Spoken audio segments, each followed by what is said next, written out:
Well, the haters gonna hate, hate, hate, hate, hate, and the fakers gonna fake, fake, fake, fake, fake, baby. I'm just gonna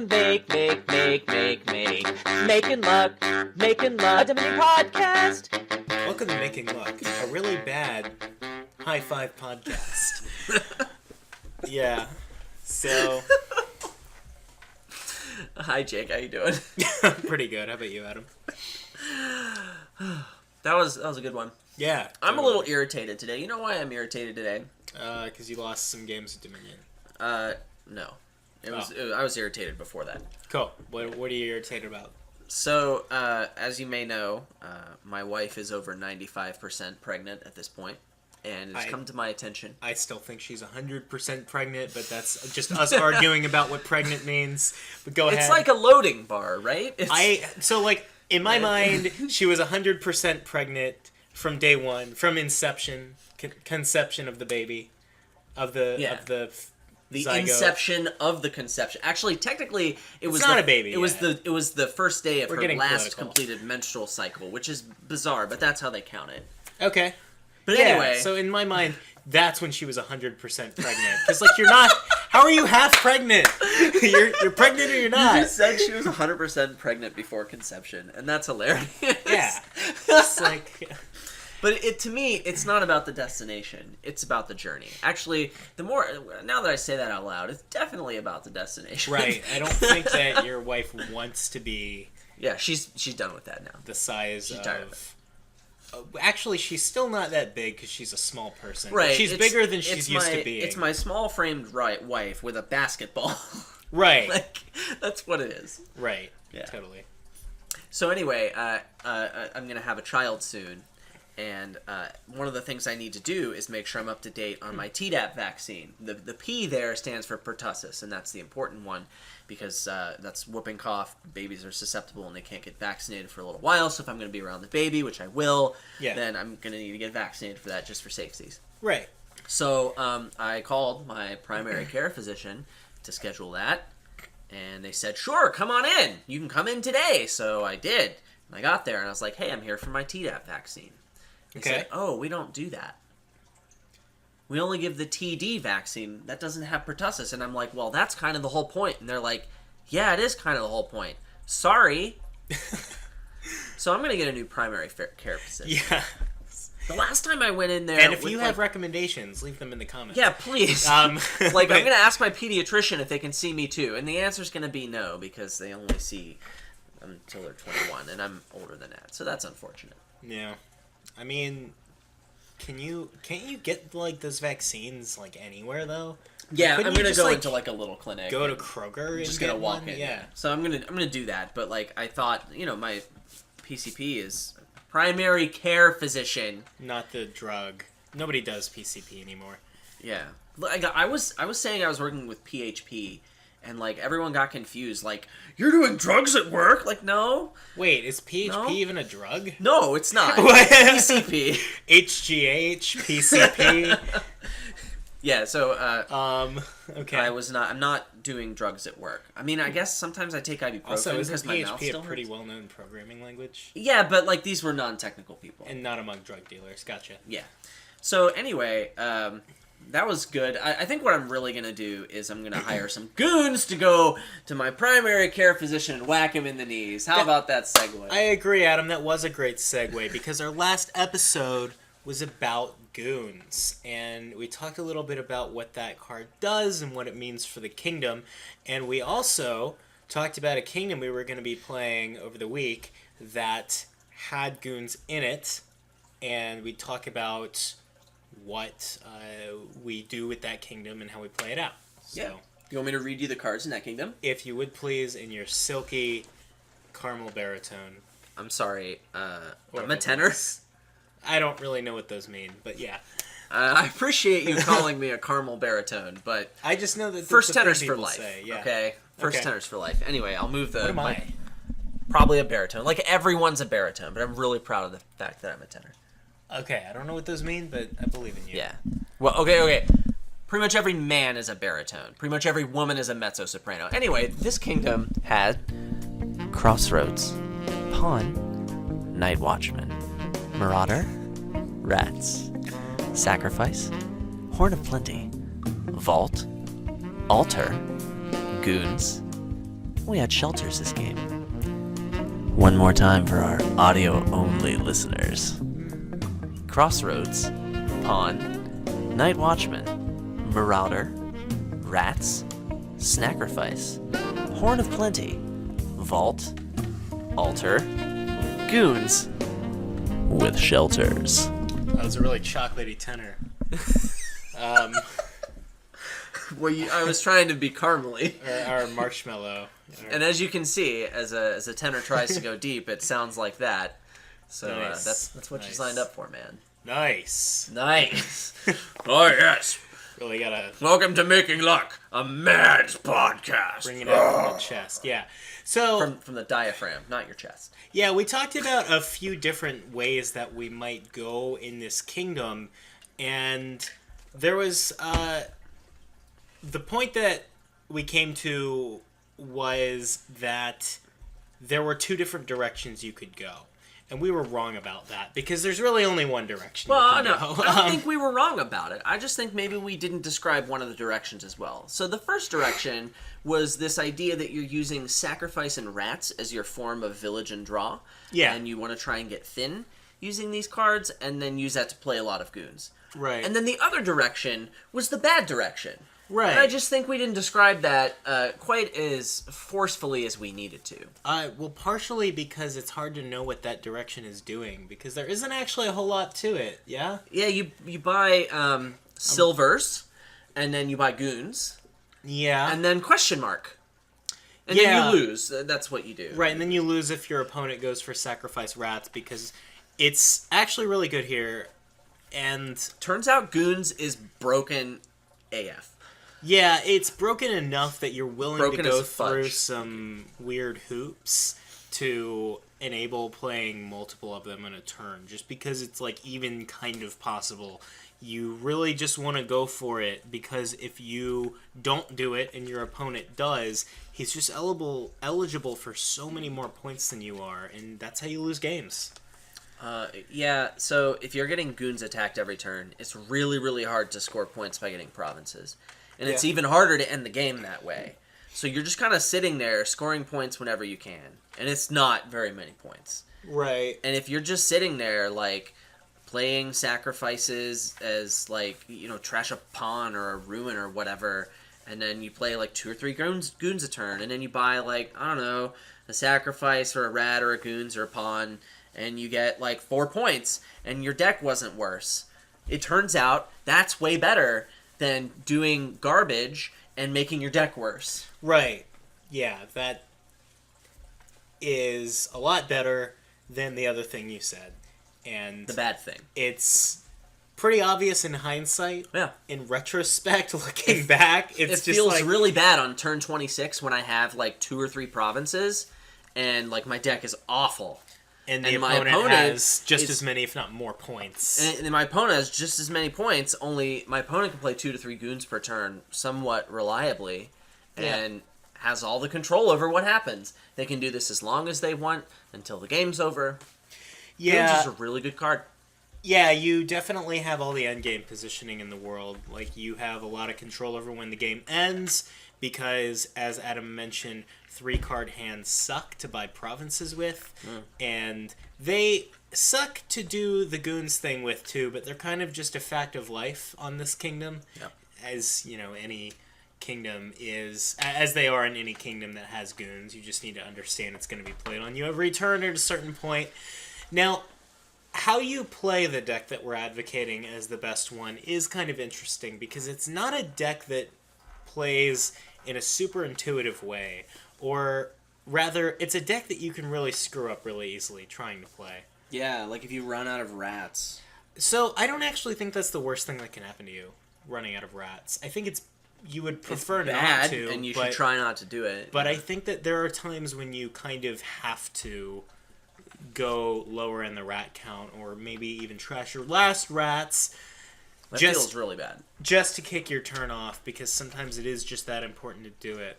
So, the opener, Adam and I are kind of going back and forth on as being either rats, or Sacrifice, and then with your 3, you buy either Silver or Night Watchman. So I think that Rats is not nearly as good of an opener as Sacrifice.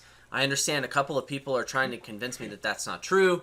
I think their arguments don't hold any water. I am 100% sure, and I am willing to die on this cross, that Sacrifice is a better opener here than Rats. Now, to the credit of opening with Rats, you do create this situation where you are more quickly putting the rats into your deck and trashing your junk, and then you have a bunch of rats in your deck so that when you do get the Sacrifice in the second shuffle, you have a bunch of rats that you can trash, and it's kind of okay for your tempo. You do lose the tempo, though, of not being able to get the benefit of Sacrifice, and yes, getting the first goons is kind of a big deal here, because you could delay your opponent from getting goons for, kind of indefinite number of turns. I remember there was one game where the draws just weren't working out for me, and Adam had gotten a goons, and it was turn 10, and I still didn't have a goons, and Adam had like 3, and that's partially because once you get the first one, it's really easy to keep your opponent from getting them. So Yeah. I really do not like the Night Watchman opener at all, because I think it's great. I think you really need that silver in your deck. Because you need to be able to get goons on time. Okay, to be fair, if you open Rats, I think Night Watchman is a lot worse. Sure, yeah. He's talking about opening turn 1 Sacrifice, turn 2 Night Watchman. Yeah, I wouldn't get Night Watchman for 3 on my first turn. I would just get the silver. But yeah, if I open 4-3, I get the Saki, I get the Nighty. I would play Saki on turn 3. I would accelerate my thinning. I'd be very happy about it. I think it's definitely better. I think even if you get the Sacrifice on turn 1, on turn 2, I think you still get the silver over the Night Watchman. Yeah, great. I also... Says the guy who never opened Sacrifice. Yeah, I never did open Sacrifice. I kept opening Rats. I still think it's a little better. But the aspect of being able to get the first goons is certainly one worth considering. It's a big stinking deal. Yeah. So yeah. Marauder is just bad. It's just bad.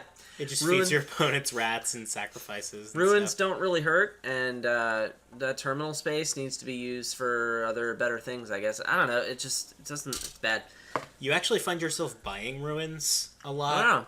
In the deck that we're describing, because you need rat food. You would prefer. Well, you also will just buy them sometimes if you want to lose. Yeah. Well, sometimes for goons points, and because they're neutral in terms of your sacrifice. I would rather sacrifice a ruin than sacrifice a copper. Yeah. So like if you're already buying junk for your goons, then you might as well. Yeah, that's the tastiest junk. You buy you buy ruins over copper. Any situation where you would buy a copper in a goons game, or just in general because you need junk or some kind of zero cost card for some reason, you buy the ruins instead because it's better. Toby's hungry, man. Yeah, Toby's hungry. That's still not good outside of the situations where you would normally do it, but yeah, Well, that was that kingdom. Yeah. I think it's a testament to how good Goons is that you can play something like Sacrifice and Rats to increase your hand size, which is awful. Yeah. And still have that be the crushingly dominant strategy just because Goons is that good. Yeah, so outside of a mirror, you're just going to win doing that. Yeah. In a mirror, there is... Someone's going to win doing that. Like we had alluded to, there's some weird kind of execution issues in terms of you need the silver to hit the goons, but then the silver don't really help the deck after that, so you want to trash them at some point as long as it doesn't cost you a goons. Toby's hungry, man. Toby's hungry, man, and you also don't necessarily want to run out of rats if you can help it, but there are times when you need to just weigh how good kicking off is, and like if you can get 2 or 3 goons in play that you wouldn't have otherwise, sometimes it's worth trashing your last rats. You could buy the rat back, so maybe that's okay. Yeah, you could buy the rat back too, or you could buy a goons, and it's really hard to weigh those sometimes. But it was an interesting deck to play out. It was fiddly, and there were a lot of ways to mess up. So yeah. I'm gonna give it a 10 out of 10. Rats out of 10. Okay, whatever that means. Yeah. All right. You want to talk about Wharf now? Yeah. That was a pretty good segue, wasn't it? What's your favorite Wharf of lunch meat? Anyway, so Wharf is a card from the Seaside expansion, and it's also a card that we're going to talk about on our podcast. Nice. Nice. Nice. All right. Pretty sweet. Yeah, so Wharf is a 5-cost action from the Seaside expansion, and it is a duration card. It is orange. It says now and at the start of your next turn, plus 2 cards, plus 1 buy. Now, a little bit of kind of setup for this. I got into Dominion well after Seaside had come out, and well after a lot of the cards that are out today, like, people already had their opinions about them, and everyone always told me what an amazing, well, you know, online, read articles, whatever. Everyone always just assumes and tells me that Wharf is this amazing card, and they talk about it like you should just know why it's good by reading it. And you read it, and it has an effect that's generically powerful.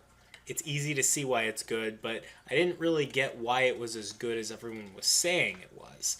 And it is, spoilers, but we're going to get into the parts that are obvious about why Wharf is powerful, and we're going to keep digging until we see why it's really, really powerful, and those effects are a little more subtle that make it as good as it is. We're going to keep picking at that scab until it's festering and bleeding again.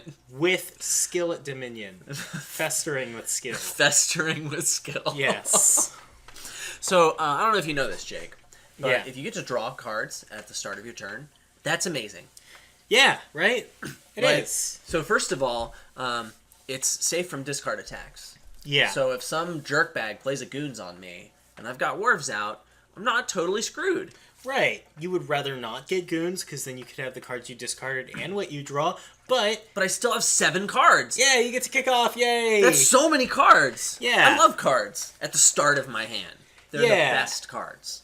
So they really are. A lot of the discussion on why Wharf is good is going to have to get into why drawing cards at the start of your turn is the best time to draw them.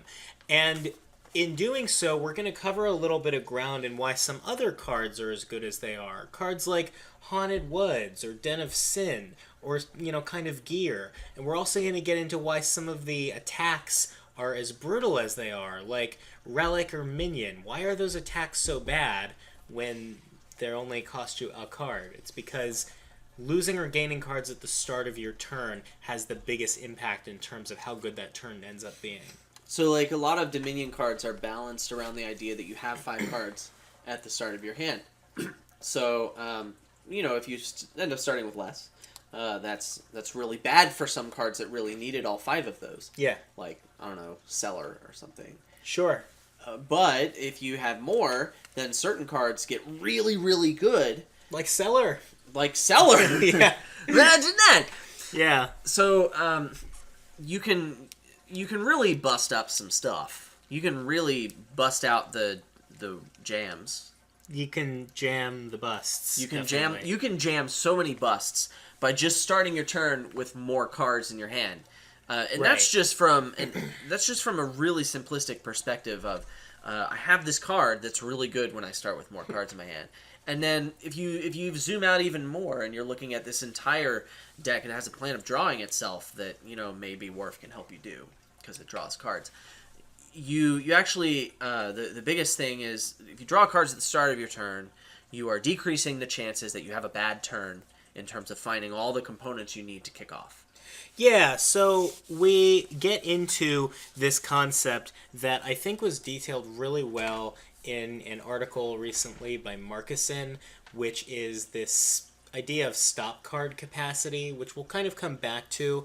But in general, he talks about the number of cards that can be in your deck that don't help you draw cards or help you kick off your turn, but give you payload before you have a chance to just not kick off at all.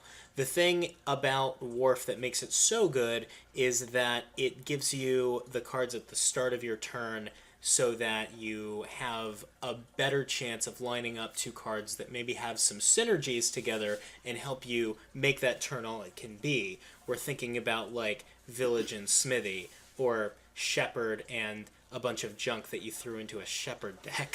But things like that you really need to line up together. Wharf is really good for that because it increases those 5 cards that you start your turn with into more cards so that you can have a better turn. Yeah, so a lot of times when you build a deck, you have this non-zero chance that you're not going to draw everything just because you might not find everything you need in order to draw.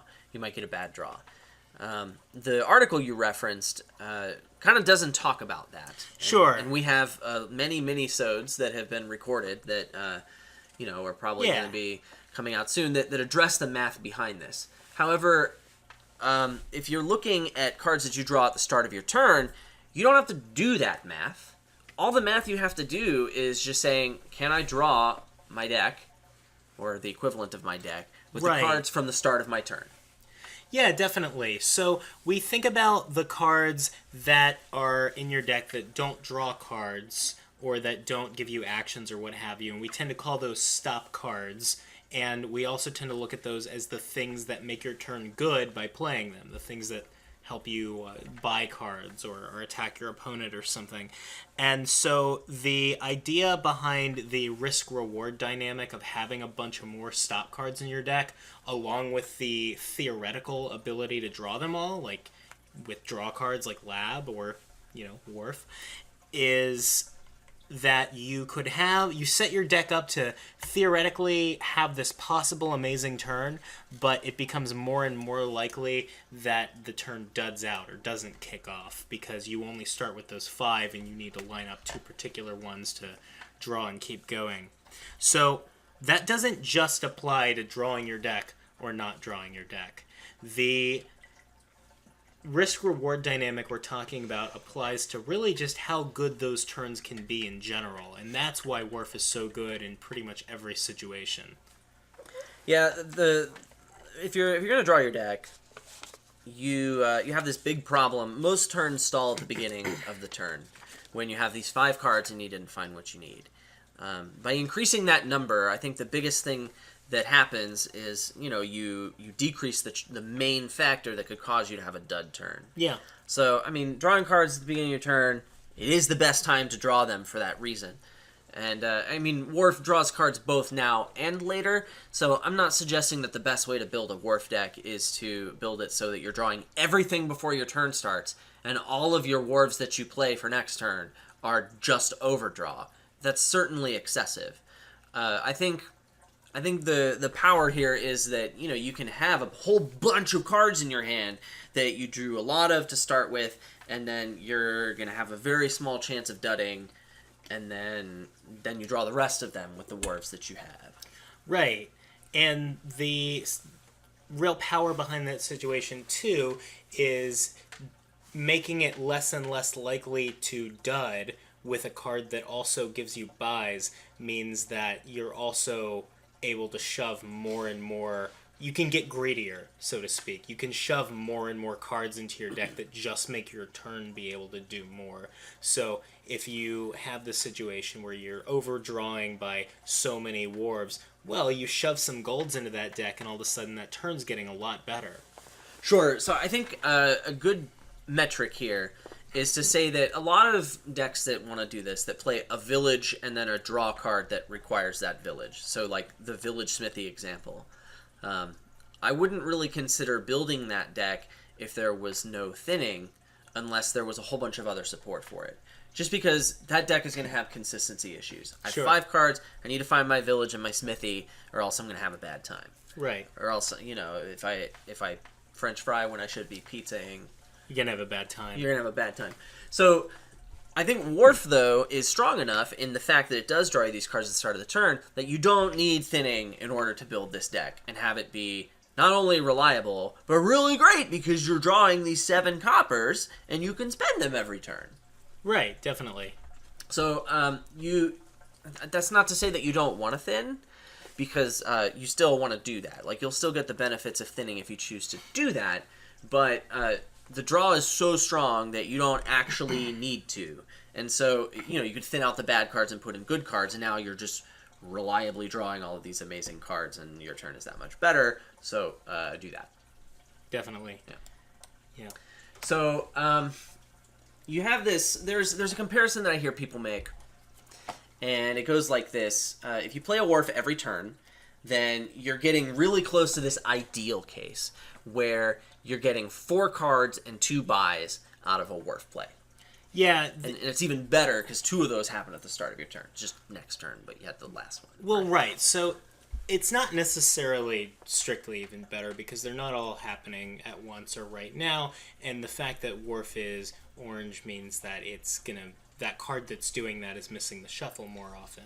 Well, if you're drawing your deck every turn, then it doesn't matter. Then that's the important thing. In order to make this happen, you have to have 2 Wharfs. And you're going to play 1 Wharf every other turn, and then you're going to play the second Wharf on the turns you didn't play the first one, right? You need 2 Wharfs to do this. Yeah, so the Wharf is looked at in a lot of ways as +4 cards, +2 buys, but isolating the factors that are not quite like that, the reasons that Wharf isn't exactly saying that, tell you a lot about how you do play a Wharf deck, because it's telling you how to set up that fabled situation where Wharf just says +4 cards, +2 buys. Right. I mean, we want to get the text of it as close to that as possible without having to, quote, wait for the card to be in duration land to give us the rest of the stuff.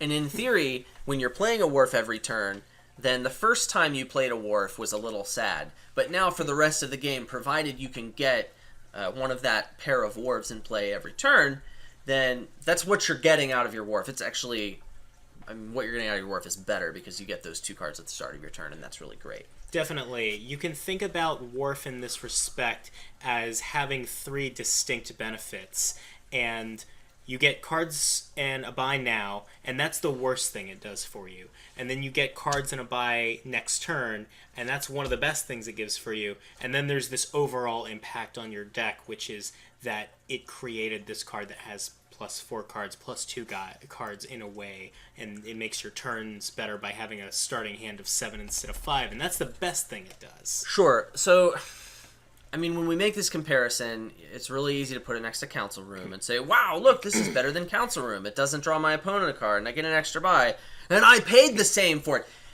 You did not pay the same for it. Right. You had to buy 2 Wharfs. It takes 2 Wharfs. This costs you 10 and 2 buys. It does not cost you 5 and 1 buy. Right. So, I mean, the comparison to Council Room, yes, once it is in your deck, it is a better card. However, you have to buy 2 of them, and that means you need a lot of Wharfs to make this kind of a deck work. Yeah, that is not all to say that you buy 2 Wharves and then you're done buying Wharves. You need a ton of Wharves, and you're incentivized to buy them for a few reasons. One of them is, like Adam said, they get really good when you have a bunch of them in your deck, and they work in kind of pairs of 2 to give you this amazing effect. And the other thing is something that I mentioned earlier, they miss the shuffle a lot. So these cards that help you draw and play other cards, you really want to have them in your starting hand. So you say miss the shuffle, and yes, you're not wrong.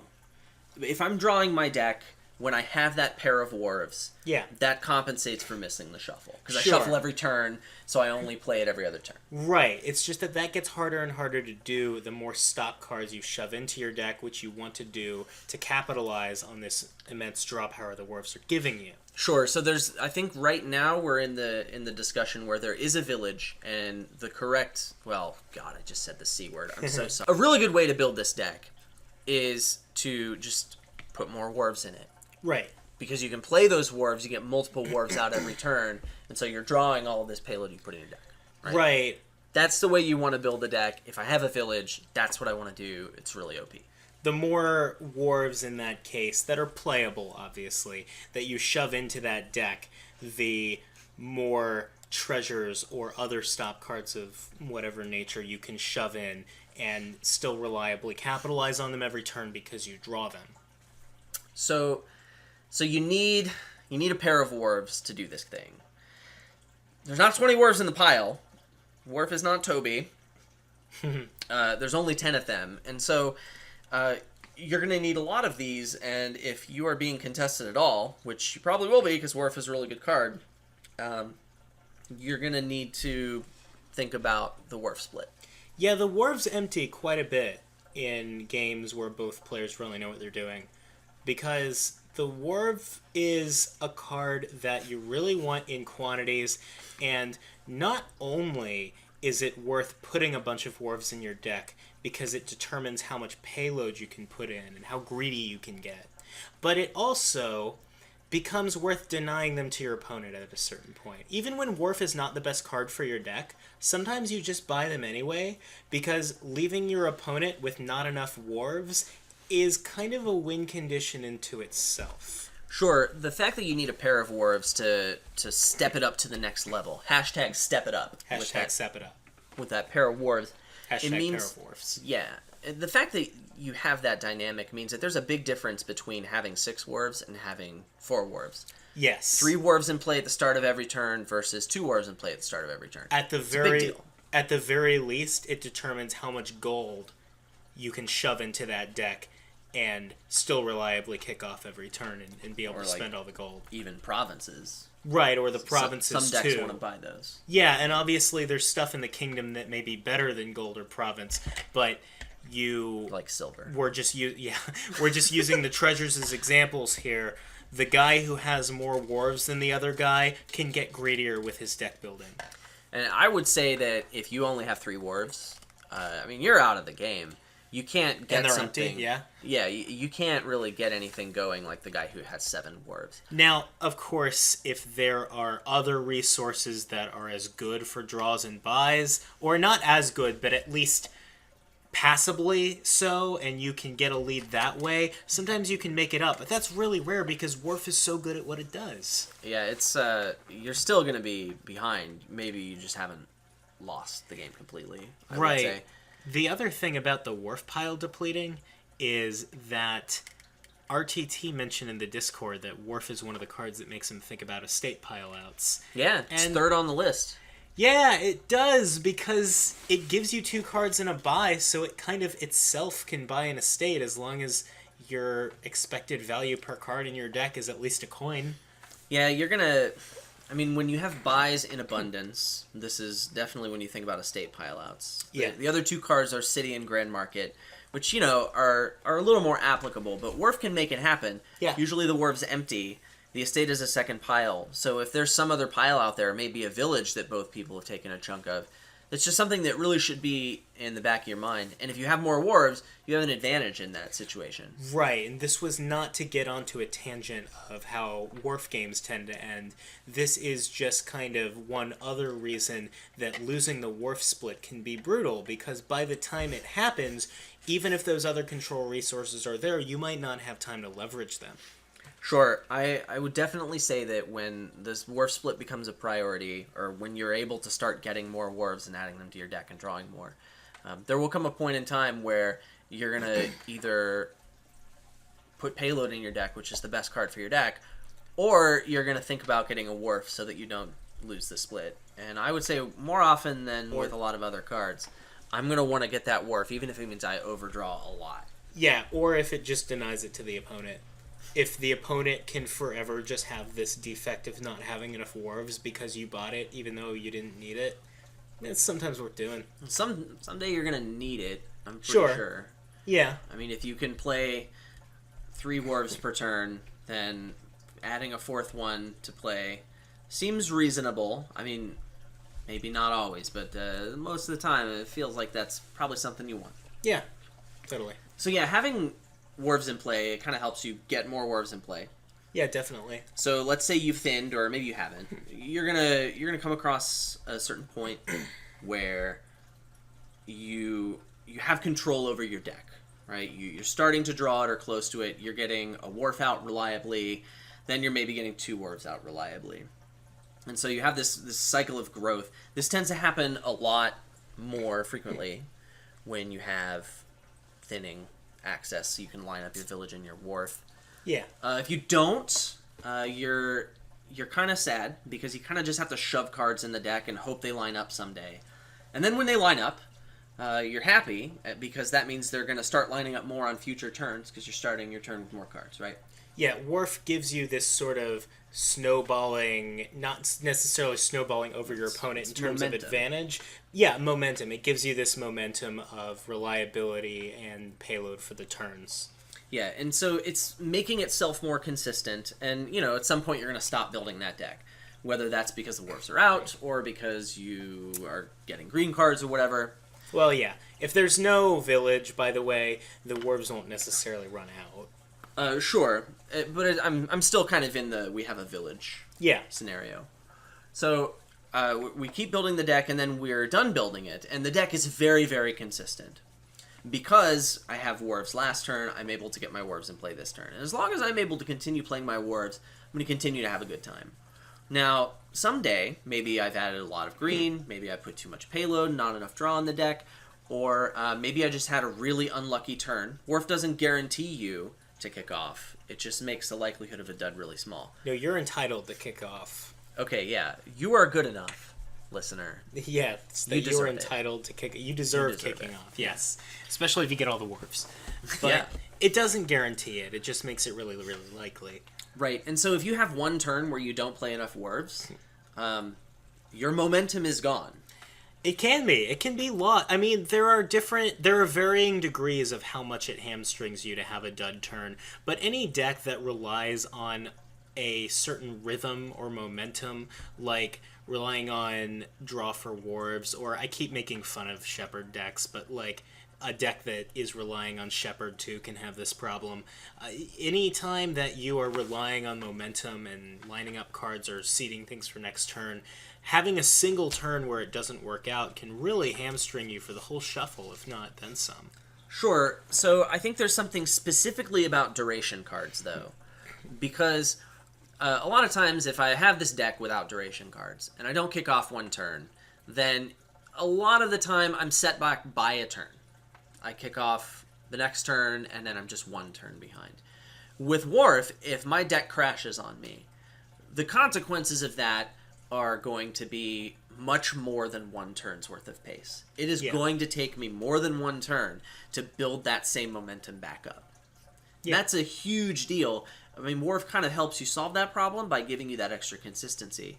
But at the same time, if you let it slip, you're going to be in big trouble. You're going to be behind by more than one turn. And this is true for other duration cards that give you that same draw effect at the start of your turn. You're going to be in... that's game losing most of the time. When it happens to you, it's basically game losing. Right. Assuming that your opponent has not fallen too far behind on building that deck. Because remember, it is kind of based on momentum to get going, so there is always the chance, of course, that you've just been destroying your opponent in terms of, like, you got luckier and set it up faster, or you just were playing better. But assuming your opponent is building a similar deck that you are, yes, that's game losing. Sure. So this kind of leads you to ask the question, well, what can I do to minimize the possibility of this? And one of the things you'll see a lot of people do, and it's for this reason, among maybe some other reasons, is they're going to balance their Wharves. So what you don't want is you don't want to be playing 5 Wharves on one turn and 1 Wharf on the next turn. Sure. Because then there's going to come a turn where I only have 1 Wharf out, and hopefully I can draw those other 5, but that's going to take some luck. Yeah, this is kind of harkening back to that episode we did on not playing like a bot. Just because you have the actions to play Wharves doesn't mean that playing the Wharves is a best idea. It's kind of like pressing the autoplay all treasures button. There are sometimes reasons to think for a second, should I not play this copper because I'm going to buy Grand Markets? Or maybe should I, as Adam's talking about, stagger my Wharves? Right. So that I have some for next turn. Yeah. So, as long as there are Wharves still in the pile, I'm going to be less concerned about this. Yeah. Because if I play 4 Wharves this turn and I only have 2 more in the deck, I can just buy 2 more Wharves along with some other stuff, and that's fine. However, if the Wharves are out, then this is when I'm really going to start taking that seriously. Yes. I have 3 Wharves in play. I have this other Wharf. It's not really going to make this turn extra sexy. I'm going to hold on to it so I can play it next turn, so I can have my Wharves balanced. And this is true for a lot of duration cards that are going to give you those deck control resources at the start of your turn. Yeah, definitely. So I think the best support for decks like this, Wharf decks that want to draw themselves each turn, top of the list, Fishing Village. Yeah. So, I mean, it's a natural... They go together pretty naturally. Yeah, it's like the peas and carrots of the Seaside expansion. Yeah, the peas and carrots, the fish and boats. The fish and boats of the Seaside expansion. Yeah. So, they've been around for a long time. They've been together in the same expansion for a long time. I've been building Fishville Wharf decks for a minute. It's really good. Both Fishville and Wharves give you action cards at the start of your turn. The deck is pretty much never going to stall. It gives you everything you need, right? It gives you actions, it gives you draw, it gives you plus buy, and you don't really need anything else. It's a great deck. Yeah. It's a one-stop engine. Jake has something to say. Go ahead, Jake. I just wanted to say that I'm sorry that I used the E word. And I'm sorry for polluting the message that we try to bring to our community about clarifying Dominion. And I wanted to thank Adam for doing so much to make me a better player and helping me communicate about Dominion. And?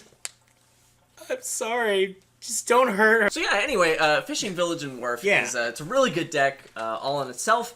I think if I'm looking for village support, I think Border Village is super great. I mean, it's it really gains great. Wharves, yeah. Right, so I mean, obviously that's going to be good. I think Warehouse and Family, things that are really going to help you continue to play your Wharves every turn, have their place in a deck that's starting to green. Yeah. Or doesn't necessarily care about things as much as it cares about playing its Wharves every You time. could even make a case for opening dungeon if Wharf is available. Well, I mean, opening dungeon is I was kidding. fine some of the time. I mean, just make sure that there's nothing more important that you need to be doing with your $3 buy in the opening, and make sure the dungeon is going to be doing more for you than that. And that's what I've always said, despite... Anyway... also, I think really any gainer, but even treasure gainers can work well in a Wharf deck because you just have so much draw power to draw it all. Yeah, we went into this aspect of stop card capacity and how we, again, referencing back to the Marcuson article. By the way, go read it. It's really good. The presence of treasure gainers and also kind of the absence of thinning that Wharf makes you okay with is testament as well to how powerful Wharf is as a drawer, in that you can just shove a bunch of treasures into the deck or maybe not care about thinning your junk so much because you can just draw them and play them. Right. There's like a lot of times you build Wharf decks that overdraw. Right? Yeah. And we had a whole episode about this where gainers are great in those decks. So, overdraw, Wharf, it's a thing. Yeah. So, I want to talk about what if maybe there's no village. Yes. Wharf is actually one of the stronger money-enabling cards as well. Yeah, it's interesting because we've been talking about Wharf as the biggest enabler for these maybe multi-province or just really high payload decks, but also it's really good outside of that, kind of like Goons that we talked about last episode. It's really good in this deck that you want to be building in Dominion, where you can have the best turns possible, but it's also a really good enabler as the only terminal you can play every turn. Sure. So yeah, as a choice for your one terminal per turn, it's a fine choice. Can draw you lots of treasure cards and give you a buy to make use of it. Or if there's just a village that has some restrictions, like maybe just Necropolis or something. That's the only village you have. Getting 2 Wharves out, super great. I start my turn with 9 cards, and I'm really happy. I'm really happy about it. Yeah. Normally, when there's no village, you have to be really careful about the number of terminals you have, and this is definitely still true with Wharf. However, Wharf is orange, and so the math is a little different. Yeah, it takes up half the terminal space of a normal terminal. Like putting a Wharf in your deck is like putting half of a terminal draw card. It's like you cut a council room in half, and you put that in there. I think that's exactly what that Wharf is. It's 2 council rooms, but it's also a half a council room. Yeah. I think so.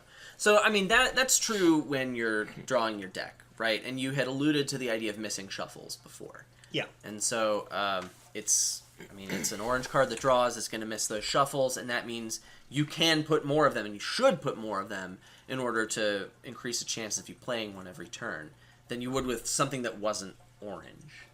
So you do need to get more of them, and if you're not drawing everything, maybe it's slightly less than twice as much, but it's pretty close. But the fact is, the benefit of having a Wharf out every turn is so good that you're willing to risk that terminal collision, a lot like with the Goons. Yeah, definitely. So I'm thinking about enablers for a deck like this. Top of the list for me is Bank. Yeah, sure. It follows that anything that has a really big hand size that wants to play a bunch of treasures and have buys, Bank is potentially the highest money treasure in the game. So yeah, Bank and Wharf. Yeah. Do it. I think Fool's Gold is another one. You just want to collide the Fool's Golds. Wharf gives you buys to pick up extras, so that's pretty great. Yeah. Horde.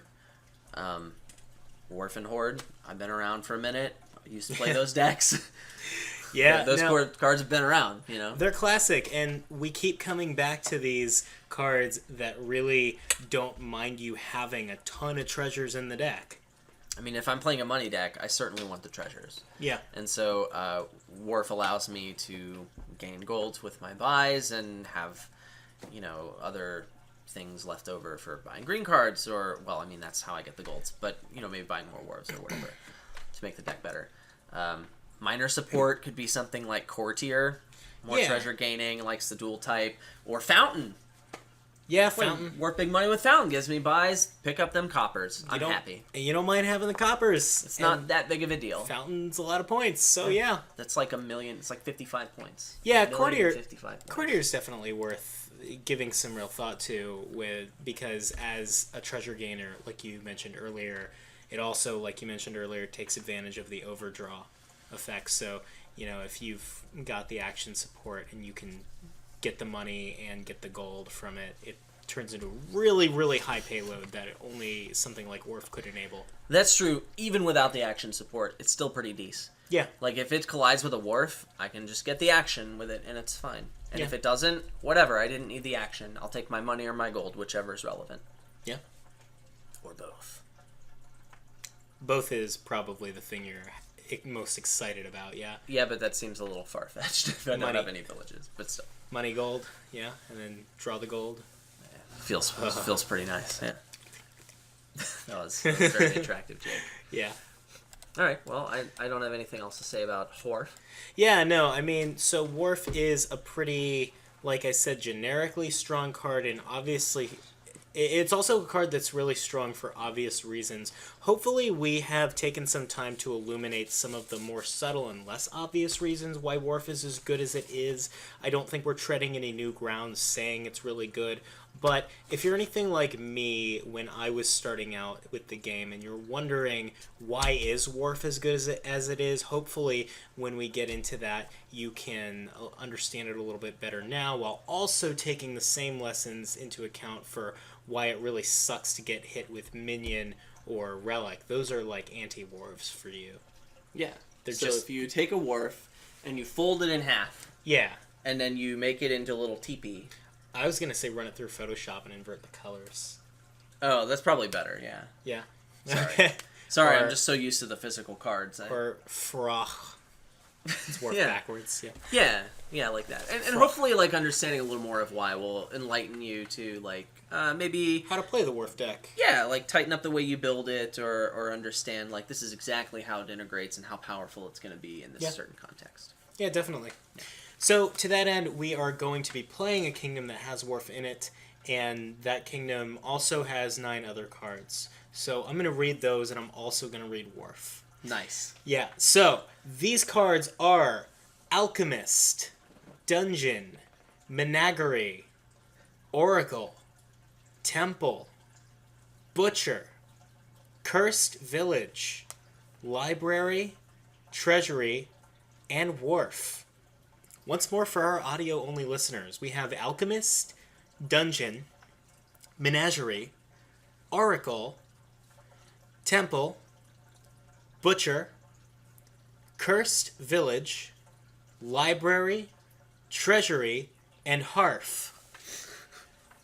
So, we have some we have some interesting ways to go with this kingdom. Yeah, you could build the Wharf deck, or you could not build the Wharf deck. Or you could lose. Yeah. Yeah, No, so when I say interesting, what I really mean is, I guess, masochistic. Because we talked about how good it is to have these villages with Wharf. And there's a village available. Yeah. It's good. It's like the worst village for Wharf I can possibly think of. And that's why we settled on this kingdom, is because we thought about it. We're like, oh my god, this is garbage. And we have to play it. Yeah. So, yeah, I said, oh my god, it's like basically, for a Wharf deck, it's basically Necropolis. And you said, no, it's worse than Necropolis. Yeah. Because you take a hex. Yeah. I'm amused that there are 3 draw to X cards on this board. There's Cursed Village Library and kind of Menagerie. And there's barely any support for any of it. I find it funny. Like Menagerie Dungeon is decent, but like what are you gonna do with it though? No, and that's the really interesting thing, is that there are all these other kinds of draw that would normally be worth playing around and enabling, but all of it loses to Wharf. Not because those other things don't have enough support, even though they don't, but also just because draw to X decks are bad, and Wharf just gives you all the cards. Yeah, Wharf just like powers through it. Yeah, that's just actually a really good analogy. Wharf just powers through it. Yeah, that's really well put. I mean, I'm not saying I'm not gonna get any. I mean, I'm gonna get Cursed Villages. I'm gonna be really sad, and Jake's gonna be really salty when he hits a hex he doesn't like. Let me tell you. Yeah. So tune in for that video. Yeah, I mean, there are a few questions I have about this kingdom. Yeah. I want to say no to this, but do you go for Alchemist? And I'm thinking it's a hard no. I think it's a soft no, but it's still a no. All right, so it's a medium no. And the other thing is, do you get a Menagerie? And that's like a hard no. Yeah, no, that's terrible. Do you get... I mean, what turns out to be your means of winning the game? I'm going to say that Temple and Butcher have a lot to do with it. Well, Temple's the only thinning, so I'm going to open with that. I'm going to thin my cards. Yeah. That. In terms of Butcher, that's a really good card, and I think it jives well with some of this other stuff. I can see worlds where, I play some Butchers to give myself control over piles, to turn bad cards into good cards, get rid of my Temple, or maybe additional Temples that I buy for the VP if I feel like doing it. I can turn those into better cards. Yeah, so I'm actually thinking that, and I'm going to open Dungeon Temple. Yeah, I knew this would be a point of contention, because, like, obviously you open Temple, and are you going to get a Dungeon or a Silver with it? You're not going to open Menage, you're not going to get an Oracle with it. I'm tempted to get the Silver, because I want to hit 5. I'm buying Butcher as my first 5. An early Butcher is really good. It's really, really good. But I also really want to cycle my Temple really quickly, so I kind of like opening Dungeon Temple more than Silver Temple, and I'm getting a Silver on turn 3 or 4. That's happening. But I mean, unless it doesn't. Unless you play your Dungeon and find your Temple like you wanted. Well, yeah. Okay, so I'm getting a Silver as soon as I get the chance to do it. Right. And actually, that's a non-trivial point that Adam just brought up, because that's kind of the dangers of opening the Dungeon over the Silver. In this case, I'm willing to do it. But I also see a lot of merits in the Silver over the Dungeon. So I think it's really close. Okay. I would be struggling with this, and my playstyle says just get the Silver. And the reason for that is because I'm thinking about, okay, if I draw the Dungeon on turn 3, I'm actually happy about it. Like, this is a good case. I'm definitely better off. In most situations, I would prefer having the Dungeon on turn 3 to the Silver, right? If it's turn 4... I'm kind of wishing I had the Silver in a lot of cases. Now, it's probably still kind of okay to get the Dungeon. It's not a disaster, but Silver's also a card I want in the deck. Yeah. And so that's why it's very close. And there it is. I'm not going to die on this cross. And I never said that opening Dungeon is bad all of the time. I know. That's the hilarious part, is that he never actually did say that. It just means that you should look for other things and do the calculation and think about what's going to happen to you. What fiver am I going to get? How many fivers do I want to get versus how often do I want to play that other card that I open with? Yeah, and These are the things I'm thinking about. Why do I care about hitting 5? Hitting 5 the first time, not super important to me. But the Butcher kind of is. I mean, it's okay, but like I could just play the Temple more, and it's probably about the same. I care about hitting 5 like 3 or 4 times, because then I can have a Cursed Village in my deck, maybe 1 or 2 Wharves. I can start to make some cool things happen. I'm going to wish I had Silver at that point. Yeah. That's why it's really close, and that's why Silver is just a fine opening here, and you need to think about that, right? It's true, and I hope that my I hope that how conflicted I am about settling on Dungeon came across too, because everything that Adam's saying is 100% valid. You are going to want to hit 5 quite a bit here, and the Silver over the course of the game is going to help you do that many times. The reason that I have settled on the Dungeon is because I want to thin aggressively, and I know that Wharf means I don't have to, but my hope is that between the Butcher and the thinness that I can affect, that even if I get the Wharves a little bit later, I can come out ahead that way. So you said one thing. You said everything Adam said is valid. So first of all, I just want to point out, it made me feel really good to hear you say that, so I appreciate it. But I also want to point out that there are a lot of things I didn't say that may not be valid. But you didn't say those. Oh! Got it. So anyway, let us know. You set that up. Nice. I lobbed that one right over the plate. You knocked it right out of the park. That was glorious.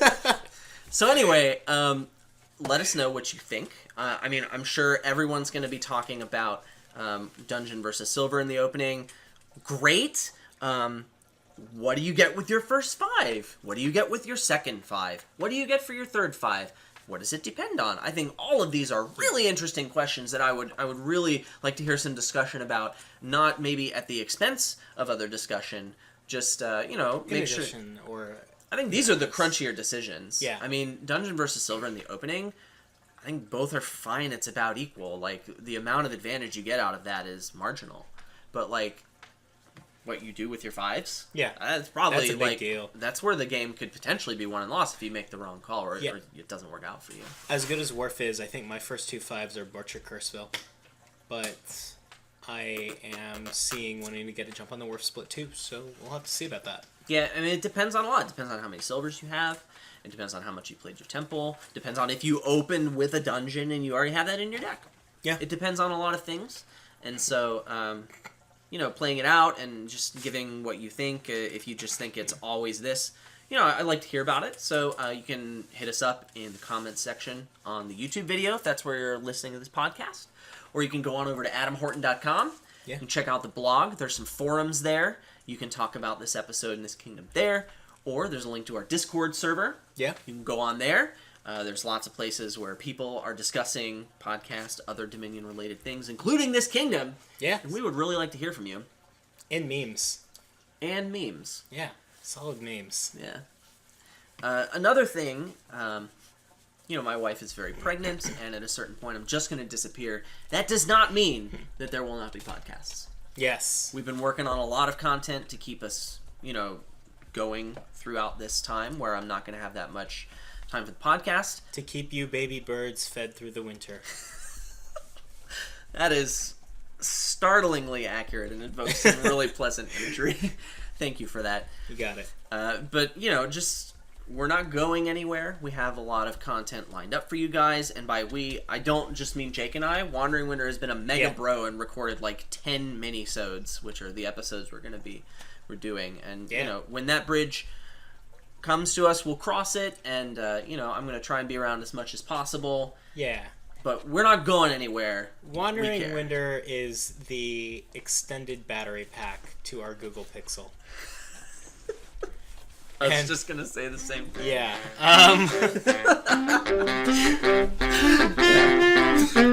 Thanks for listening.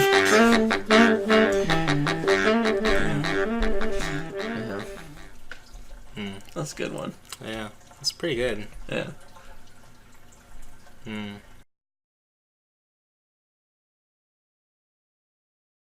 For how much negative feedback we got on the April Fool's episode, I do want to point out that it's actually like the highest view count episode of Making Luck ever.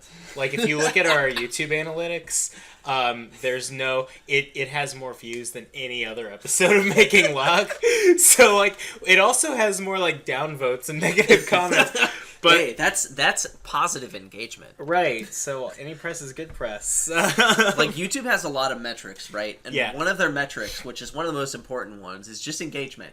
And that's just adding upvotes, downvotes, and comments. Yeah, I do want to point out that if you're one of the people who downvoted or who, voiced your displeasure at the bonus episode, that you are part of the problem.